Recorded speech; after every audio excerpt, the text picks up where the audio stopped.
Welcome to Footnotes, the Cicero podcast, a podcast to inspire you about outdoor travel and activities in the UK and across the world. I'm Amy. And I'm Hannah. And welcome to our first episode of 2021. We hope that despite the restrictions, you had something of a restful Christmas and New Year. And even though in the UK at least, we're now under heavy restrictions again, we hope that through this podcast, our live events and articles, we can help you get some ideas and inspiration for future trips when we can all travel again. Now, New Year is traditionally a time for setting resolutions and deciding on new challenges, however big or small those may be. And we thought it would be a good opportunity to feature one of our previous live events with the wonderful Zoe Langley-Wathen. We spoke to Zoe about resilience, trying things for the first time, and how to set yourself a challenge, whatever that may be. Zoe Langley-Wathen is an outdoor enthusiast, long-distance walker and writer who shares her experiences through her popular blog and website, Head Right Out. She works to encourage women to be more resilient through opportunity and champions the concept of micro-bravery. In 2011, Zoe challenged herself to walk the 630-mile Southwest Coast Path, solo camping and raising money for charity. This 47-day experience forms the basis of her chapter in the biggest book of Yes, 49 short adventure stories. This book is a charitable project by the Yes Tribe and curated by John Doolan, which launched on the 1st of August 2020. Since her Southwest Coast Path trip, Zoe has completed many other long-distance hikes, including the Camino Frances, the Pennine Way and Offers Dyke, and the virtual Southern Uplands Way during the 2020 summer lockdown.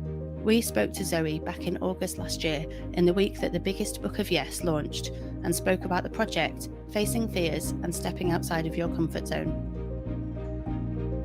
So Zoe contributed a chapter to the biggest book of Yes.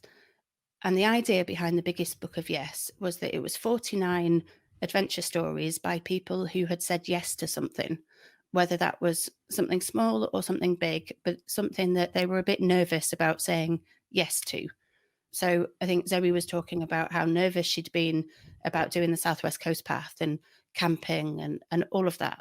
I know for some people that would not bother them at all, but for her, it was quite a big deal to say yes to it. So the Yes Tribe and John Doolan got together and they created this beautiful book. It's beautifully illustrated.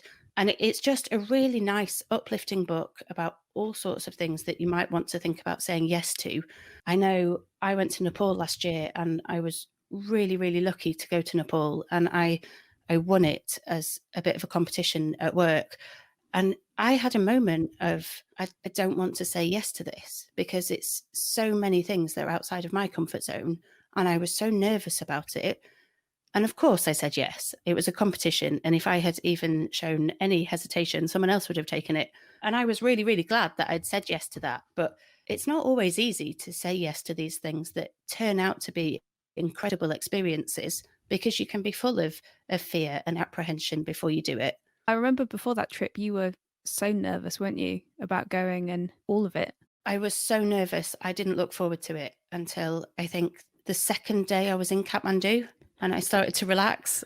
I was just too nervous. And, you know, I was doing trekking for the very first time, and I was really scared that I wouldn't be able to keep up. And I'm asthmatic, so I just had visions of me being halfway down the mountain whilst everybody else was celebrating at the top. And a lot of the biggest book of Yes really speaks to me as just, it doesn't have to be a huge thing. It can just be something small that scares you, whether that's an overnight stay or a wild camp or an extra long walk or anything.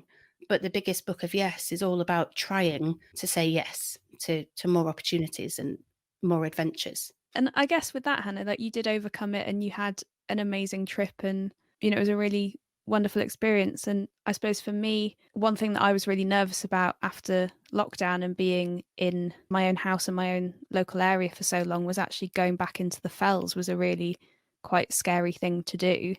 So that was quite a big thing for me to get over, to be able to go out running and walking again. And, you know, as and when I can, I am getting back into the fells and, you know, my confidence is growing again. But it is a process and it involves taking small steps. And I think that's what Zoe talks about really well within the chapter and also within our live event. I loved how accessible everything was, that she was talking about this idea of micro bravery, that you don't have to do something huge and, like doing K2 or anything like that. You can just do something small, but that means something to you. And it was all about your fears and what was a challenge for you. And I really, really liked that approach. We're also lucky enough to actually have Zoe's chapter from the biggest book of Yes on the Cicerone website. It's called 630 Miles Braver on the Southwest Coast Path. But the book itself also has lots of other inspiring stories too.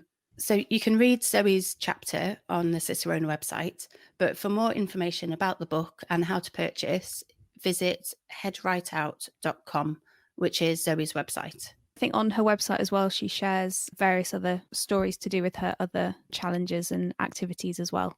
Yes, because the other thing she did over lockdown that I followed along with and really loved was the virtual Southern Upland Way challenge. She was meant to be doing the Southern Upland Way, and instead she decided to recreate the equivalent ascent by walking up and down her garden steps with a backpack on. And she kept on going, and it was a real feat of determination.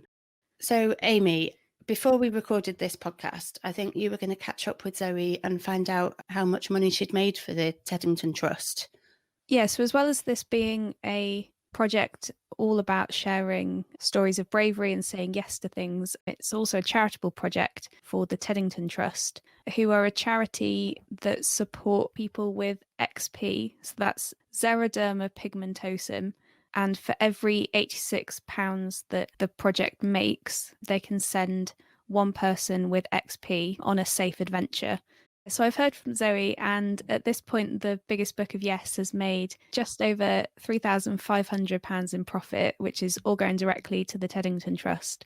And that will allow around 41 people with XP to go on these safe adventures. So that's really exciting. And hopefully the figures are just going to keep going up and people will keep supporting that project. And not only are you supporting a really valuable charity, but the book is beautiful, and it'll hopefully give you lots of ideas and inspiration for planning your own adventures this year. I'm here. Hello, Amy. Hello. Joining us from your very lovely new narrowboat. Yes, I'm not so sure about it being so new, but it's definitely new to me. So, Zoe, it's lovely to speak to you in the week following the publication of the biggest book of Yes, 49 short adventure stories. But how has the response been so far? Wow, the response actually has been really good. As a group, as a team, we've been pushing the biggest book of Yes. And obviously with a charitable book, there's always that concern that it's not going to do so well. And because, the team that are pushing it, we're not experienced necessarily in the world of marketing. But, it launched on Saturday, and the response has been fabulous. As of this morning, we'd made £760.67 in royalties, plus a few dollars as well. And essentially what that equates to is that gets 10 people who suffer with this skin condition called XP. It's ectoderma pigmentosum, which means they have an extreme sensitivity to UV light. And that's not just outdoor UV light, that's indoor UV light too. It will burn their skin and make them more susceptible to skin cancer. So they have to wear special clothing and special suits to enable them to be outside or under that kind of light. And so this is going to enable people to be able to go out on a safe adventure, an adventure where they are in an environment that is safe for them. They do things like rock climbing and archery, all sorts of wonderful things that perhaps we might take for granted and they wouldn't otherwise get to do. It sounds like a really, lovely, inspiring project to be a part of and to have that impact on people directly through what you've done. Could you give us a brief overview of the book and how you got involved with it? Yes, certainly. So John Doolan is our editor and he's a member of the Yes Tribe. I was quite a new member of the Yes Tribe. I was pootling in and out of the group and watching what people were doing and commenting on things from time to time. And then one day he popped a request up for people who had a story of where they had said yes to something that they would ordinarily have said no to, and if they would like to share that story in written form. And I thought, actually, yes, I do have a story and I would love to share it. So 49 adventure stories of people saying yes to things, and it's a complete variety of stories. So there's things like somebody has cycled from London to Rome, somebody rode a tuk-tuk across India, there's a walk of the Pacific Crest Trail, somebody rode the Pacific Ocean, there's my walk in there, there's all sorts of things, and there's something for everybody. And I think the key feature of the book is not just that it's about adventures, obscure adventures or elite adventures that only people who have got a lot of money or a lot of time could go and do. A lot of them are just everyday adventures, and it's that stepping out of your comfort zone to do something. It sounds like you found it quite an inspiring project to be a part of as well. It is super. So I'd like to talk about your chapter in particular. It's about your 2011 solo walking and camping trip along the Southwest Coast Path, and give people a flavour of the sort of things that you cover in that chapter. So there's a definite theme about fear-facing in there and suffering with imposter syndrome. I mean, I guess it's something I still carry with me even today. But yeah, there was a definite, I can't do this, I'm not capable of doing this. And it was a walk I'd wanted to do for 15 years, but had never embarked on it because I didn't think I was capable. I thought it was down to the people that were elite athletes or who were stronger than me. I just didn't have that belief in myself or the confidence in myself that I could do it. So yes, there's fear-facing. There's certainly an element of planning and research. And then there's the experiences and the people I met along the way and the kindness of strangers. Oh my goodness, the kindness of strangers. Not just on the Southwest Coast Path, but on all of the trips and all of the adventures that I've been on has been just second to none. They're heartwarming, and I carry memories away with me. It will never, ever leave you in the same position that you were when you embarked on the trip. And that was something that I didn't know when I started on the Southwest Coast Path, because I thought it was just going to be a one-off walk that would mark my 40th birthday. And I'd tick it off and then carry on my merry way, get on with my life. I didn't for 1 minute think that I would be taking the skills and the things I'd learned from that walk into my day-to-day life, and that now 9 years on I'd still be talking about it and still sharing and still using the tools and the skills that I learnt all those years back. That's a really lovely overview. Hopefully we can touch on all of those different themes as we're going through.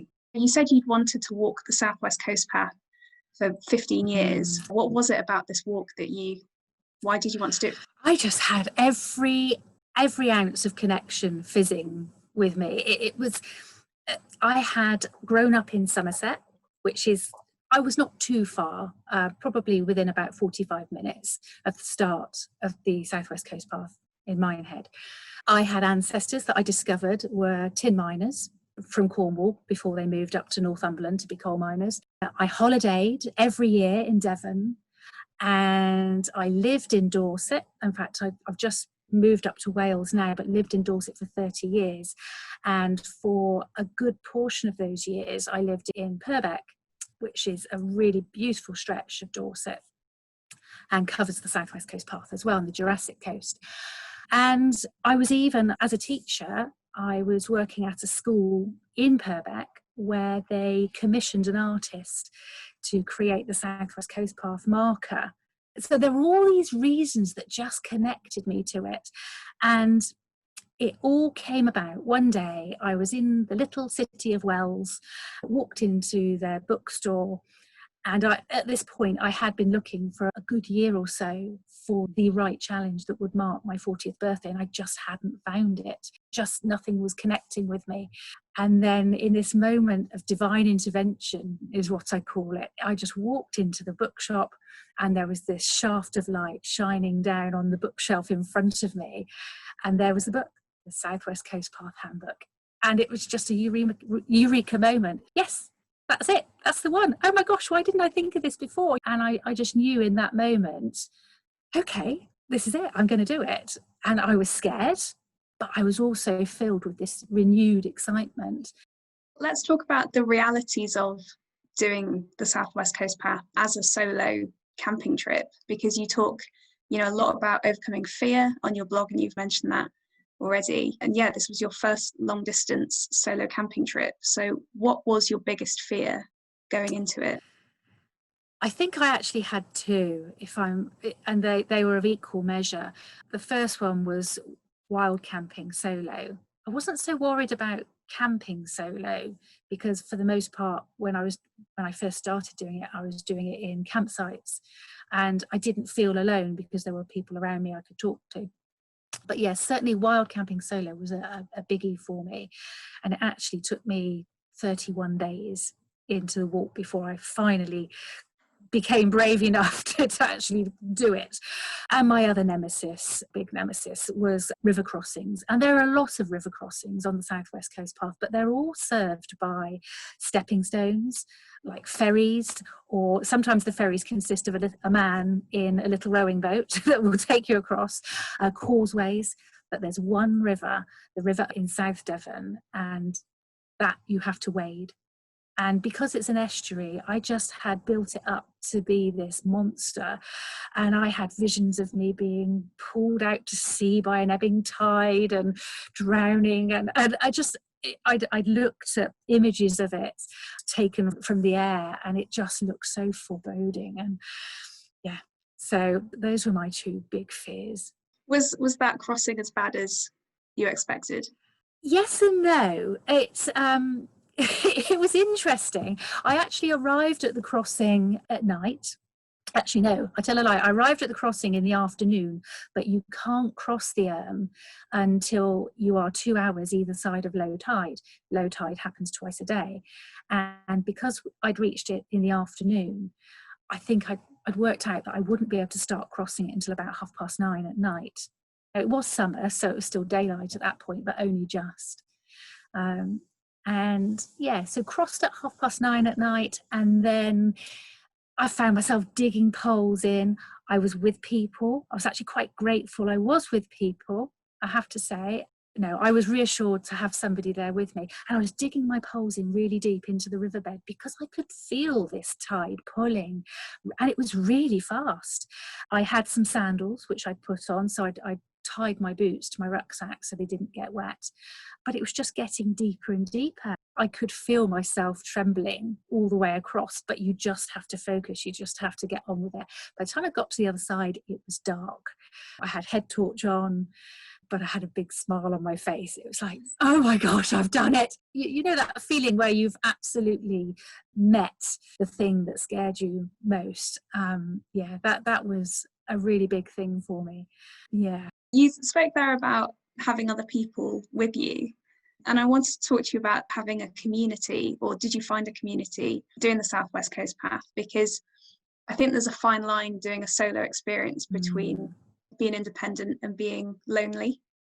And I wonder what your experience was of that.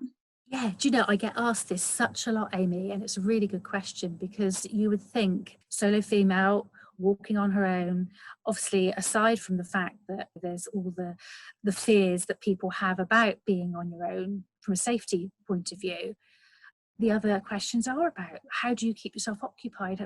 Aren't you lonely? But no, there has never, ever been a feeling of loneliness.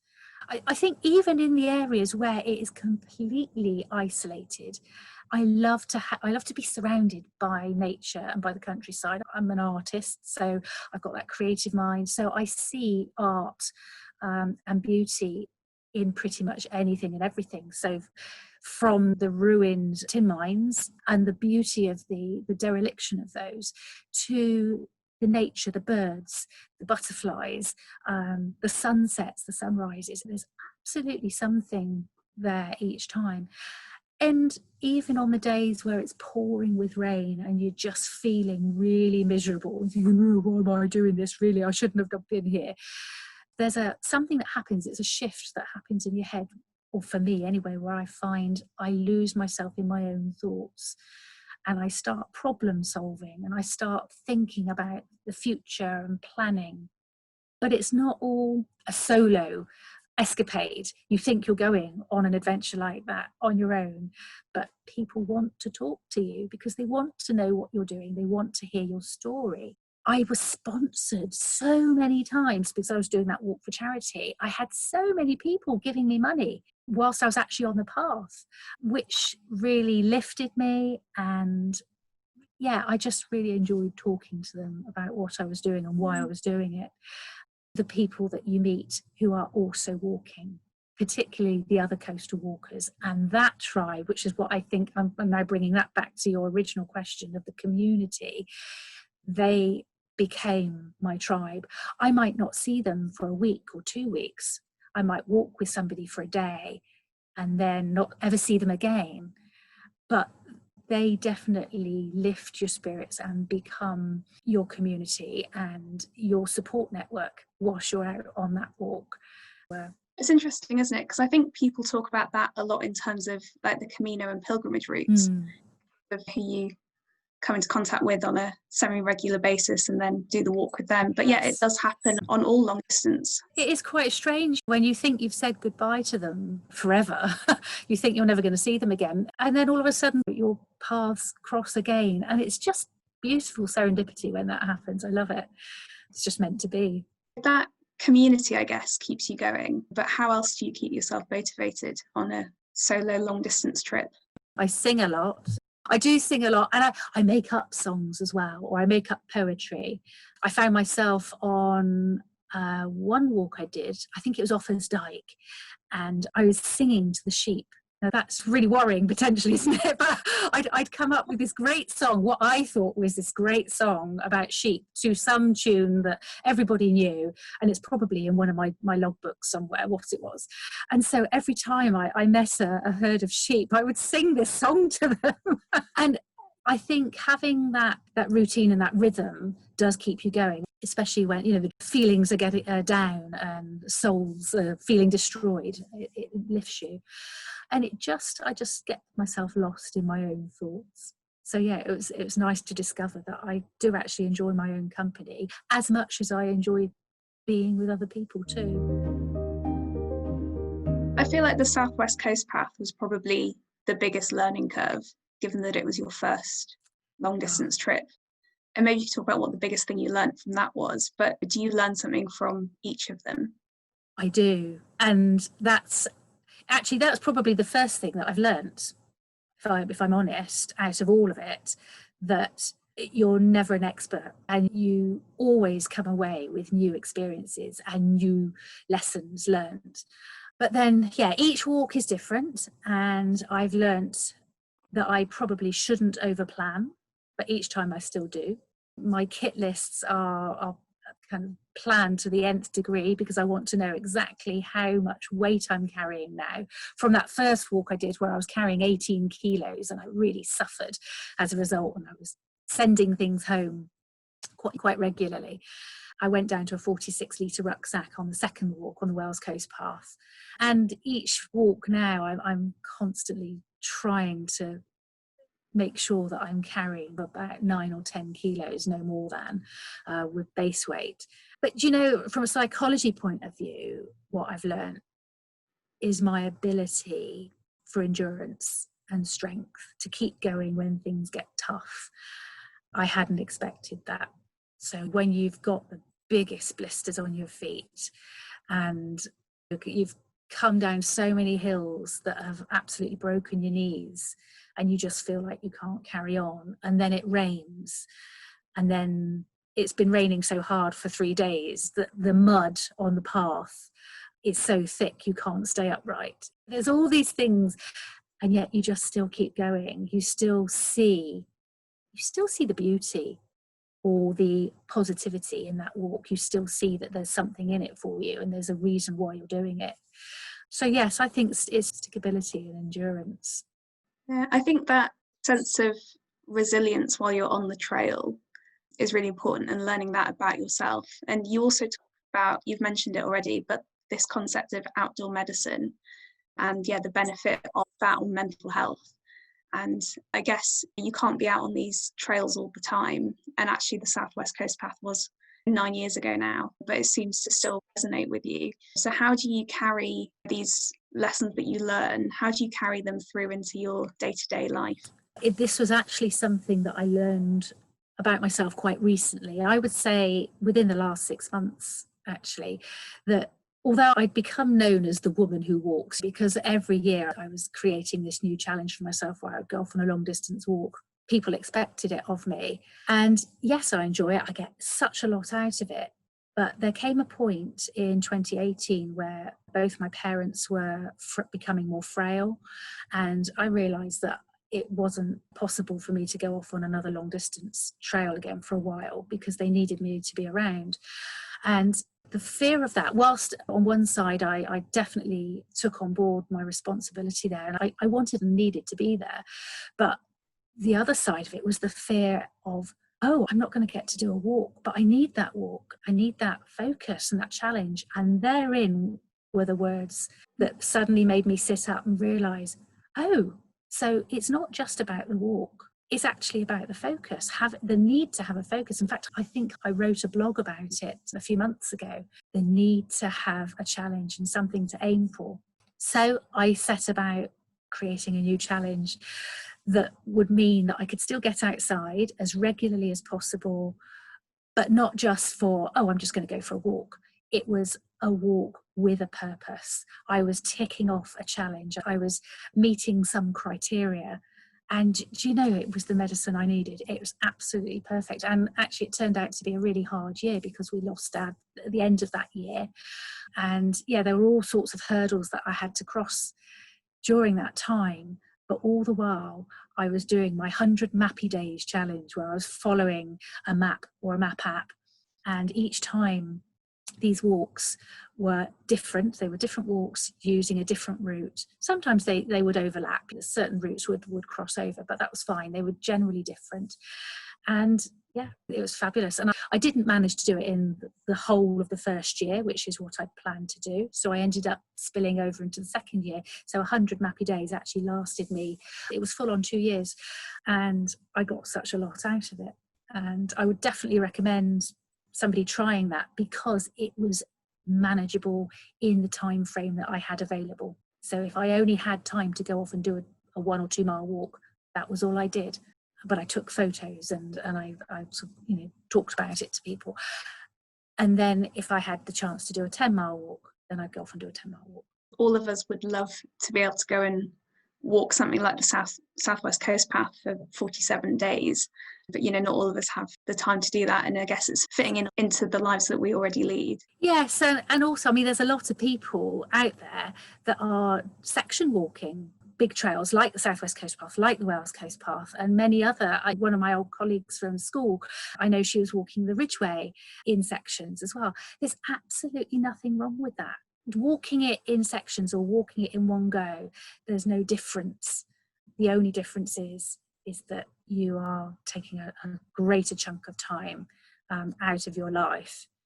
But yeah, I think the mindset, I guess the difference is the mindset changes and the endurance level. But from my point of view, I don't see myself as any better than somebody who is doing it in sections, because that's all they've got time to do. When they're on holiday 2 or 3 times a year, they'll go and do it.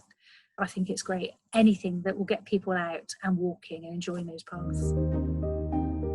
I had a question for you, and actually one of our viewers has also asked a similar thing, because I wanted to ask you what your next adventure or project is. But someone's asked, if the Southwest Coast Path was for your 40th, what's for your 50th? Oh, I have been struggling to find something that will suit my 50th, because I am still doing those care days for mum. So I can't necessarily go away for weeks on end. But I'm still trying to hatch a plan for my 50th. It might be something that I open up to my social media followers and say, come on, you help me with this, and go for a free-for-all. I don't know. We'll see on that one. In the immediate future, Obviously my new challenge has been moving onto the boat because we've only been on here for 3 weeks. So I didn't have any plans for a challenge at that point. I had just finished doing my virtual Southern Upland Way challenge back at home in Dorset, because I was supposed to be walking the Southern Upland Way with 2 friends back in April, and that was obviously shelved because of coronavirus. So I decided to go ahead and do that instead, going up and down my back garden steps.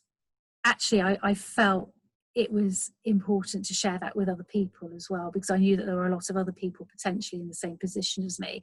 So I put it out on social media and said, does anybody else want to join me? And I had a hearty little band. We had a group of us that were posting every evening on the amount of steps we'd done. So the idea was that we would cover 8,450 metres of ascent across 2 weeks.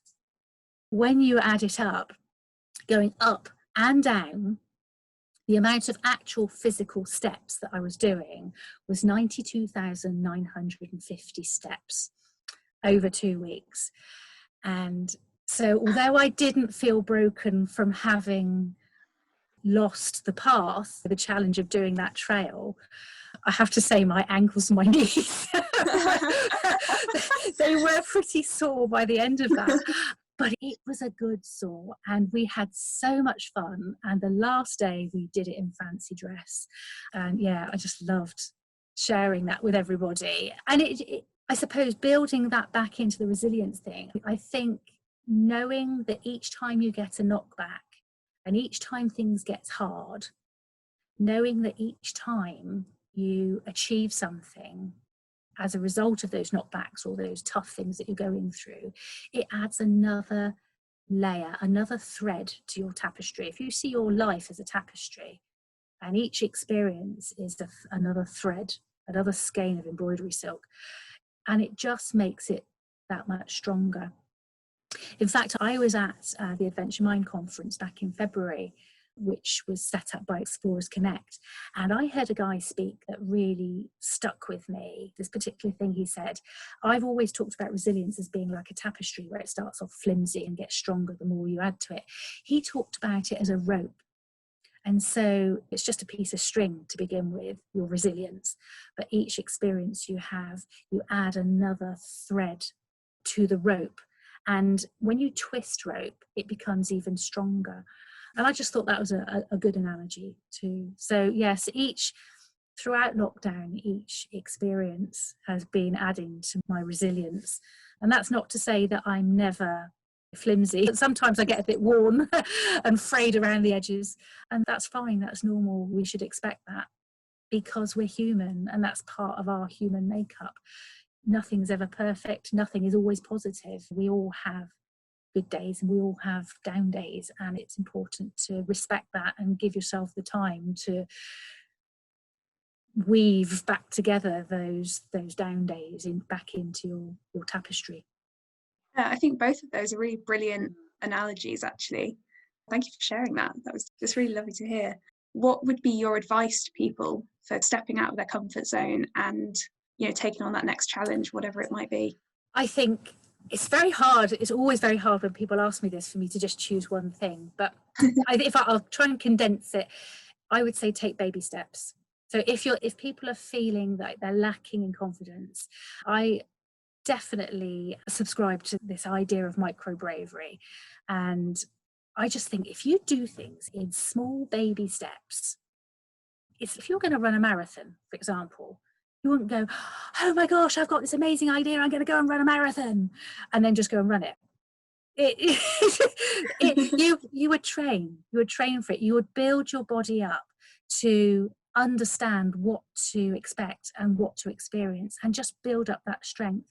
And that's exactly what you're doing with your mind. With micro bravery, you are incorporating tiny little moments of shocking yourself or putting yourself out your comfort zone, just challenging yourself a little bit.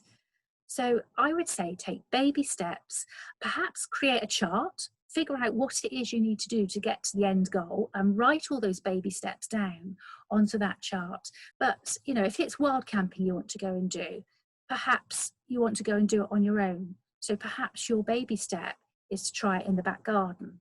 Perhaps your next step is to go and do it with a couple of friends before you eventually go and do it on your own somewhere. Yeah, there's all sorts of ways of tackling it, but I would say just see it as a couch to 5K for courage. Micro bravery is a couch to 5K to help you build up that resilience and that strength. And it's not age dependent. I have to say that this isn't just for people from the 20s through to me, I'm 49 now. This is for any age group. And I do get a lot of women that contact me who are in the older age group category, the empty nesters like me, the children that have grown up and moved away, but also the women who are perhaps retired and that they no longer know what to really do with themselves. They've lost that role that they had at work and they're looking for a new focus and a new challenge and perhaps to find a new identity. So this is all a good step, good way forward to pace themselves into a new, braver self, hopefully. I think that's absolutely wonderful advice, Zoe.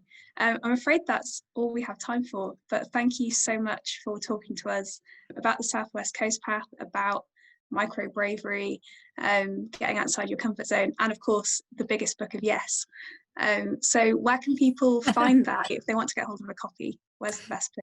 So there's all sorts of places we can find that, but on Amazon, you can buy it on Amazon. If you type in the biggest book of yes, you will find it on there.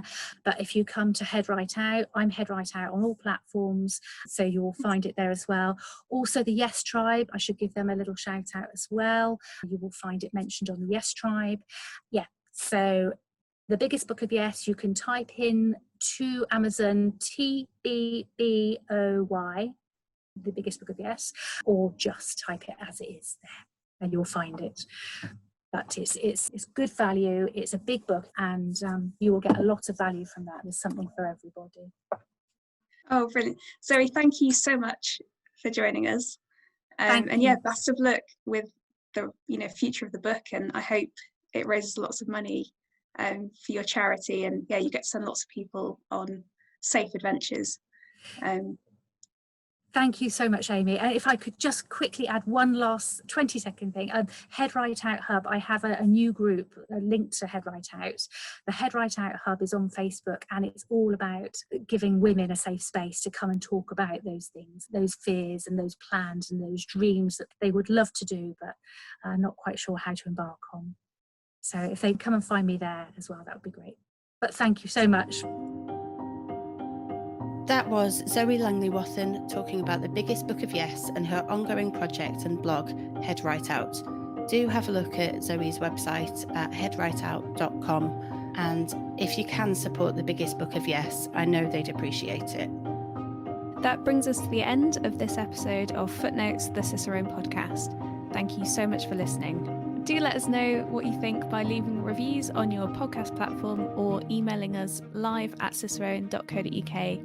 We'd love to hear from you. Visit cicerone.co.uk to find over 1,000 articles, sign up to our newsletter, or buy one of our guidebooks. You can listen to the podcast on the Cicerone website or by subscribing to the podcast on your favourite podcast provider. We'll be back in a couple of weeks, so in the meantime you can search for @Cicerone Press on Facebook, Twitter and Instagram, and you can also join our Facebook group Cicerone Connect to connect with other outdoor enthusiasts. Thank you so much for joining us, and we'll see you soon.